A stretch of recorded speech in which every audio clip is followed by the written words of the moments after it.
noite. O carnaval se aproxima e cidades de várias regiões do Brasil continuam decididas. Desfiles de escolas de samba este ano, não. Sem verbas e endividadas, prefeituras estão reduzindo o valor repassado para escolas e blocos de rua. Só no estado de São Paulo, pelo menos 10 municípios suspenderam os 4 dias de folia. As razões mais citadas foram a falta de dinheiro ou a necessidade de direcionar os recursos para outras áreas. No Jornal da Cultura de hoje, vamos discutir a crise generalizada das prefeituras brasileiras e a mais provável das vítimas, a maior festa popular do país. Veja também outros assuntos importantes desta terça-feira. O novo prefeito de São Paulo, Fernando Haddad, atende à sugestão do ex-presidente Lula e estabelece parcerias com o governo do estado. Delegado do Rio de Janeiro perde o cargo depois de fazer críticas a mulheres policiais que trabalhavam com ele. Chuvas voltam a castigar o estado do Rio de Janeiro e deixam Baixada Fluminense em alerta máximo. Obras de energia para a Copa de 2014 estão atrasadas, mas o governo descarta problemas de fornecimento de luz durante o evento. Em Israel, extrema-direita vence eleições e mantém comando do país. Apesar dos boatos sobre sua recuperação, o presidente Hugo Chávez não tem previsão de voltar à Venezuela.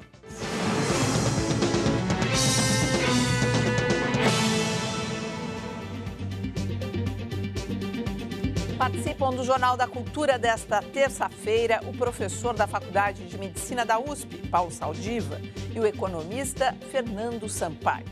Imagine os rios Pinheiro e Tietê, que cruzam a cidade de São Paulo, completamente despoluídos. Na semana em que a capital paulista completa 459 anos, vamos saber até que ponto ter de volta os rios limpos é apenas um sonho. Água escura, o odor de embrulhar o estômago, ainda mais para quem se aventura a pedalar pela ciclovia do Rio Pinheiros, na zona oeste de São Paulo. É péssima em função do cheiro. Do outro lado da cidade, o Rio Tietê, no ponto que cruza a região norte, também não desperta boas impressões. O rio fica mau cheiro, transpirando o rio e poluído. A imagem que nós temos hoje dos principais rios que cruzam a cidade de São Paulo é fruto das escolhas que foram tomadas no passado. Uma época em que esses rios eram um espaço de lazer do paulistano. 1920. As fotos mostram pessoas nadando ou praticando remo nas águas do Rio Pinheiros. O Rio Tietê era ponto de encontro de pescadores e atletas. Mas a partir da década de 40, o processo de industrialização, a ocupação desordenada e a urbanização das margens para a construção de grandes avenidas fizeram com que a cidade virasse de costas para os rios Pinheiros e Tietê. A morte desses rios foi rápida, já o processo de recuperação não caminha na mesma velocidade. Em 22 anos, o projeto de despoluição das águas do Tietê já consumiu cerca de 6 bilhões de reais. E a descontaminação ainda é uma promessa. Matar um rio, poluir é muito rápido. Despoluir é, de fato, um processo lento. Os moradores da capital vão precisar ter paciência. O rio Tâmisa, por exemplo, que corta a cidade de Londres, na Inglaterra, já foi tão ou mais mal cheiroso que o Rio Pinheiros. Após um intenso trabalho de despoluição que durou mais de um século, o Tâmisa hoje voltou a ser usado como espaço de lazer pelos ingleses e ainda abriga cerca de 120 espécies de peixe. Em São Paulo, não faltam propostas para mudar o futuro dos rios Tietê e Pinheiros. Esse urbanista da USP afirma que é perfeitamente viável fazer com que São Paulo volte a olhar de frente para os rios. Esse rio hoje pode se transformar ou pode ser completado por um sistema de canais navegáveis e lagos navegáveis para transportar exatamente tudo aquilo que contribui para a sujeira do rio. Mas para isso é preciso que todos participem. Hoje a gente precisa de um grande esforço para convencer a sociedade que fazer coleta seletiva, usar biodegradável, não desperdiçar água, exigir soluções mais coletivas para a sociedade, vão dar resultado no rio.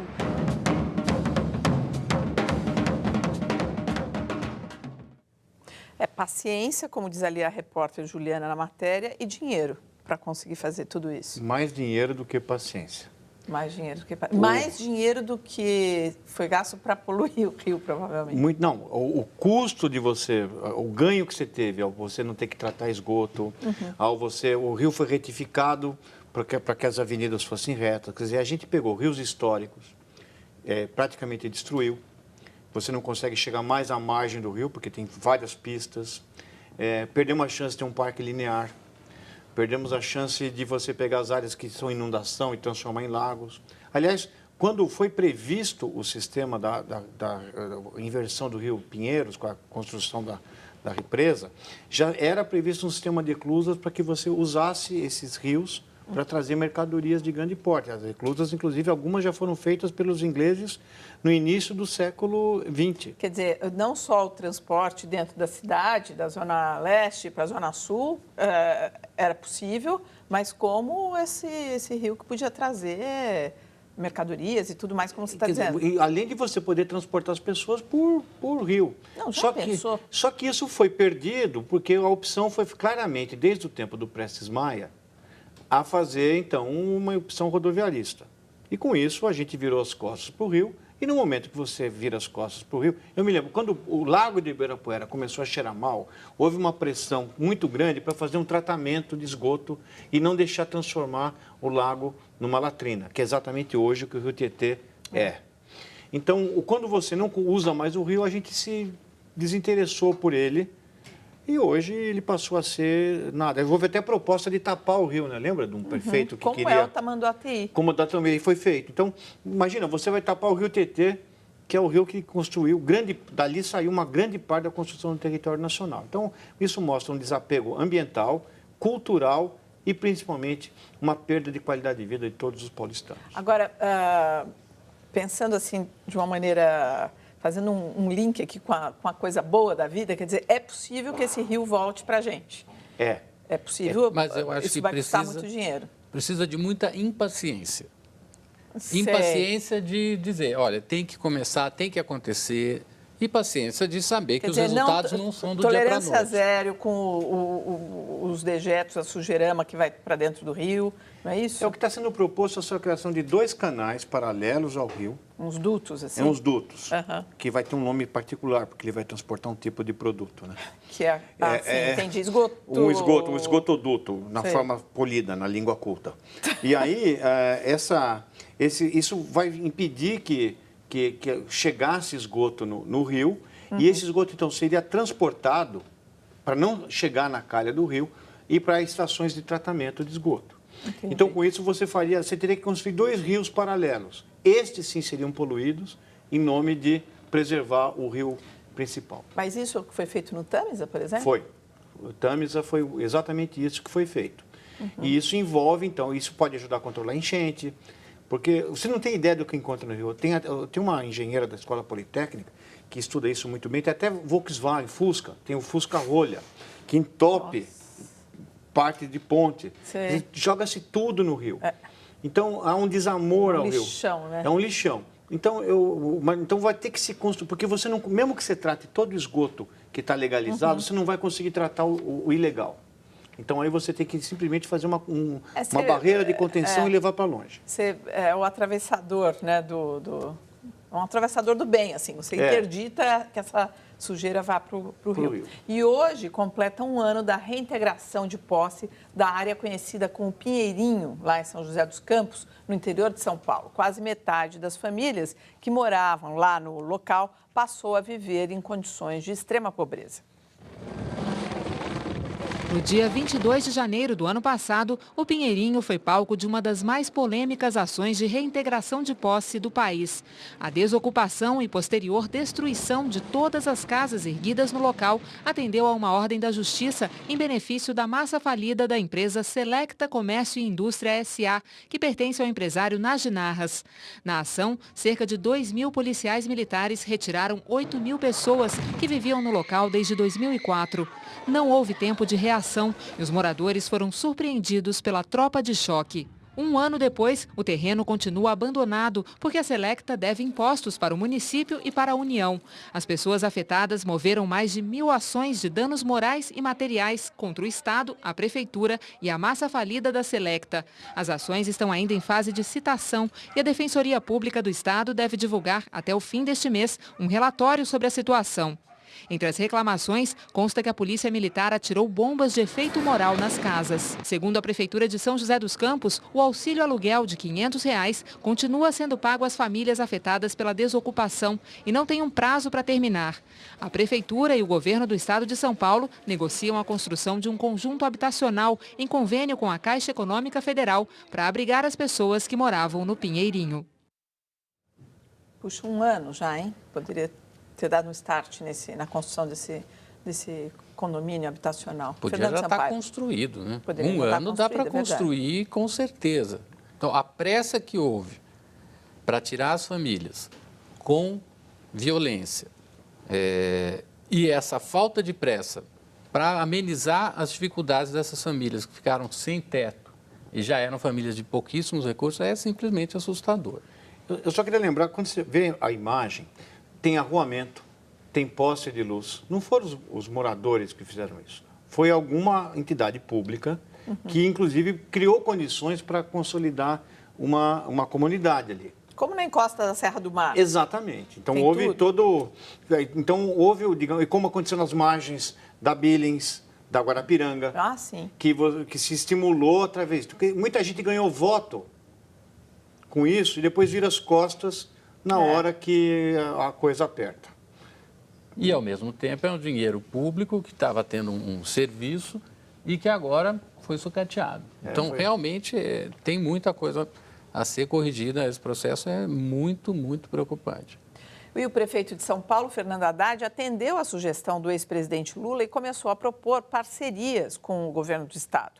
Hoje, ele teve o primeiro encontro com o governador Geraldo Alckmin. No Palácio dos Bandeirantes, Alckmin e Haddad anunciaram medidas como a construção de 2.200 unidades habitacionais na capital, além de 20 creches do programa Creche Escola do Governo do Estado.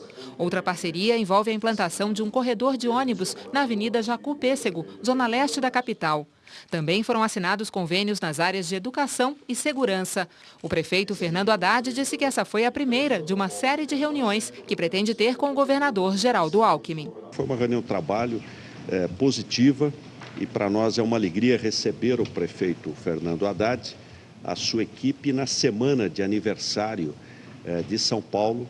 A melhor maneira de comemorarmos o aniversário da cidade é trabalhando com ela. Hoje foi a primeira reunião de trabalho, procurando somar esforços nas várias áreas em benefício da nossa população. E o governo do estado de São Paulo pretende vacinar mais de 4 milhões de pessoas contra a hepatite B.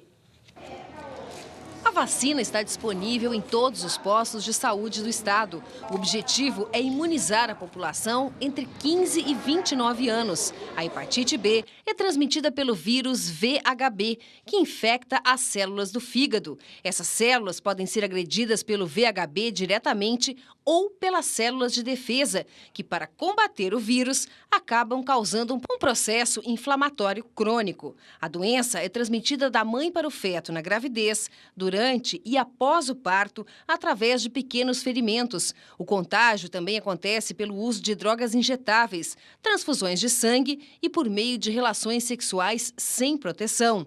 O diagnóstico é feito com base nos exames físico e de sangue e, em alguns casos, pode ser necessário realizar a biópsia de fígado. A hepatite pode passar despercebida, porque a doença ou é assintomática ou os sintomas não chamam a atenção. Outra particularidade é que a maioria dos pacientes elimina o vírus e evolui para a cura definitiva. Em menos de 5% dos casos, porém, o VHB persiste no organismo e a doença torna-se crônica. De modo geral, os principais sintomas da infecção aguda pelo vírus VHB são semelhantes aos da hepatite A: náuseas, vômitos, mal-estar, febre, fadiga, perda de apetite, dores abdominais, urina escura, fezes claras e icterícia, aquela cor amarelada na pele e também nos olhos. A vacina também está disponível gratuitamente para os grupos considerados de risco, como profissionais do sexo, usuários de drogas injetáveis, manicures, podólogos, profissionais da área da saúde, entre outros. Para ficar completamente protegido contra a doença, é preciso tomar 3 doses da vacina. A segunda dose acontece 1 mês depois da inicial, a terceira após 6 meses. E para falar mais sobre a hepatite B, a repórter Luísa Moraes está ao vivo com a doutora Helena Sato, que é diretora de imunização da Secretaria de Estado de Saúde aqui de São Paulo. Boa noite, Luísa.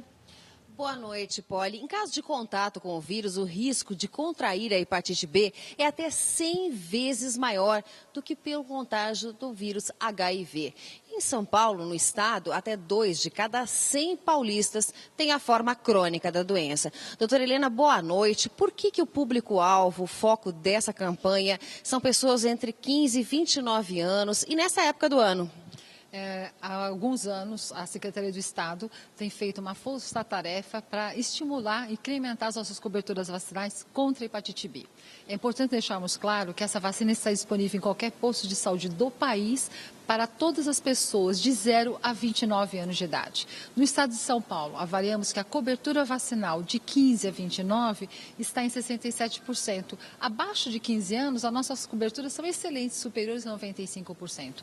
Por isso, essa força-tarefa, incrementando principalmente nessa faixa etária de 15 a 29 anos de idade. Agora, crianças também podem ser vacinadas, se é de 0 a 29? Sim, com certeza. A vacina já faz parte do calendário básico, sendo que a primeira dose já é aplicada na maternidade e ela é complementada com a vacina pentavalente, com 2, 4 e 6 meses de idade.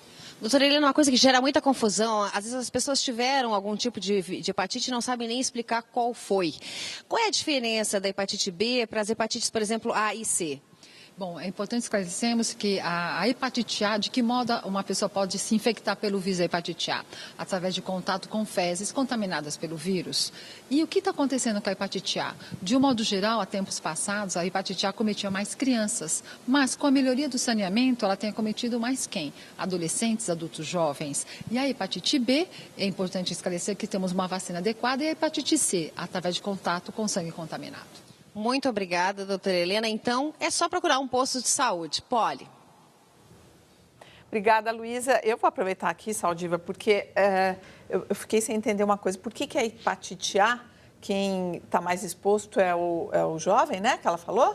E o adolescente, enfim, o adolescente, não, que deixou de ser a criança. Não, é que antigamente as crianças brincavam em lugares onde era mais fácil de ter contato com a hepatite A.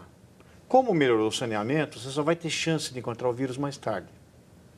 Mas você, antes eram crianças, então os adolescentes também. Também, não. Qualquer pessoa estava candidato. Mas como a criança brinca mais na terra, como ela tem condições de experimentar... Ah, tá, porque eu tinha entendido que o adolescente, agora ele estava tendo alguma coisa no hábito dele, no comportamento... É que você simplesmente deslocou a chance, você vai ser apresentado ao vírus mais tarde na sua vida. Uhum. E a maior parte dos casos, tanto da hepatite A como da hepatite B, e mesmo da hepatite C, que é um pouco mais agressiva, a ideia é que a pessoa tem e se cura sozinho. Só uma exceção caminha para a hepatite crônica. Das crônicas, você tem aquelas crônicas que são ativas, que podem progredir para a cirrose, e aquelas que são crônicas, você vai ter sempre um aumento de enzima. Quer dizer, todo mundo tem que ir fazer a sorologia para ver se tem o... Se você já tiver o anticorpo, a defesa contra a hepatite A ou B, você já está a natureza. Ou você se imunizou, tomou vacina e nem soube, ou encontrou o vírus e tratou o vírus muito mal e matou. Agora, aqueles que não têm imunidade ainda, deve tomar o vírus da vacina contra a hepatite A e B, porque a C ainda não tem. De 0 a 29 anos. Exatamente. Mas todo mundo tem que saber se está imune aí de uma maneira natural. Talvez não seja preciso tomar. Entendi. Agora, o que acontece é que o vírus da hepatite C, as vacinas ainda não estão em fase pré-clínica, mas vão surgir. E é muito importante porque, junto com o álcool, as hepatites são a maior causa de insuficiência hepática. O tratamento disso é muito... Aliás, inclusive o álcool é muito mais importante como causa de cirrose do que a hepatite. Só que você não faz uma vacina contra a cerveja, contra a pinga, contra as outras coisas. A gente até estimula. Né? E no caso do vírus, a gente trata pior do que lata de cerveja. Né? Verdade, isso que acontece. Veja a seguir, no Rio de Janeiro, delegado faz críticas a mulheres policiais em rede social e perde o cargo. E ainda, famílias brasileiras começam 2013 endividadas.